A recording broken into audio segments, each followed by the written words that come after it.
परिसीमन के मुद्दे पर घमासान तेज हो गया है। दक्षिण के राज्यों में जहां पर परिसीमन का विरोध हो रहा है, डीएमके ने संसद में भी मुद्दा उठाकर विरोध प्रदर्शन किया, तो वहीं कांग्रेस नेता जयराम रमेश के पोस्ट से सियासी घमासान तेज हो गया है।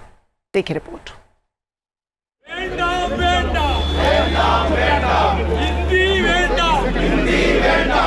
संसद से लेकर सड़क पर परिसीमन के मुद्दे पर सियासी घमासान तेज है।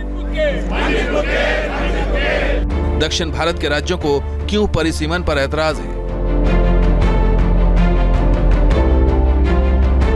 परिसीमन के मुद्दे पर डीएमके के सांसद लोकसभा में हंगामा कर रहे हैं। मंगलवार को भी संसद के बाहर डीएमके सांसदों ने परिसीमन का विरोध जताया। तमिलनाडु के मुख्यमंत्री एमके स्टालिन का कहना है कि परिसीमन दक्षिणी राज्यों के लिए किसी खतरे से कम नहीं है।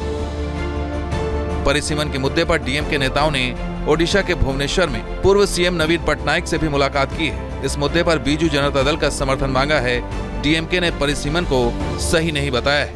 Shares our concerns and our fears that the unfair delimitation will be not good for our states.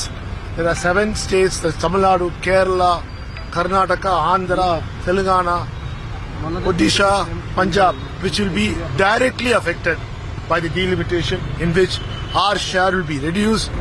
परिसीमन पर डीएमके के विरोध के बीच कांग्रेस नेता जयराम रमेश के पोस्ट से भी सियासत तेज हो गई है। जयराम रमेश ने सोशल मीडिया पर पोस्ट में दावा किया है कि परिसीमन से तमिलनाडु और केरल जैसे राज्यों में लोकसभा सीटें कम हो सकती हैं, जबकि उत्तर प्रदेश और बिहार को फायदा होगा। जयराम रमेश ने आरोप लगाया है कि जिन राज्यों में परिवार नियोजन को सफलतापूर्वक लागू कर जनसंख्या वृद्धि दर पर लगाम लगाई गई है, उन्हें ही परिसीमन की सजा मिलेगी। हालांकि मोदी सरकार ने स्पष्ट किया है कि परिसीमन में किसी भी राज्य की एक भी लोकसभा सीट कम नहीं होगी, लेकिन फिर भी विपक्ष घबरा रहा है क्योंकि उसे उत्तरी भारत के राज्यों में सीटें बढ़ने से बीजेपी को चुनाव में फायदा होने की उम्मीद है। बिना बात के एक संशय खड़ा कर रहे हैं। अभी इस पे सारी चर्चा होनी है। अपेक्षा करते हैं कि उन चर्चाओं में भाग लेंगे और अपनी जो भी कंसर्न है उसको वह रेज करेंगे, उनको वहाँ पर बताएंगे और उनके जो कंसर्न्स हैं उनको सरकार एड्रेस करने को तैयार है। परिसीमन लोकसभा और विधानसभा सीटों के जनसंख्या के आधार पर पुनर्गठन की एक प्रक्रिया है। इसके जरिए यह सुनिश्चित करने का प्रयास किया जाता है कि सभी निर्वाचन क्षेत्रों में एक समान जनसंख्या हो। भारतीय संविधान के आर्टिकल 82 और 170 में परिसीमन की प्रक्रिया के दिशा निर्देश दिए गए हैं। अब चूंकि परिसीमन का सीधा संबंध जनसंख्या से है, तो जाहिर है उत्तर भारतीय राज्यों में ज्यादा जनसंख्या होने के कारण ज्यादा सीटें मिलेंगी, जबकि दक्षिण भारतीय राज्यों की सीटों में थोड़ी कमी बेशी हो सकती है। इसी का तमिलनाडु समेत दक्षिण के राज्य विरोध कर रहे हैं। इस मुद्दे पर सियासी घमासान मचा है। Team news nation.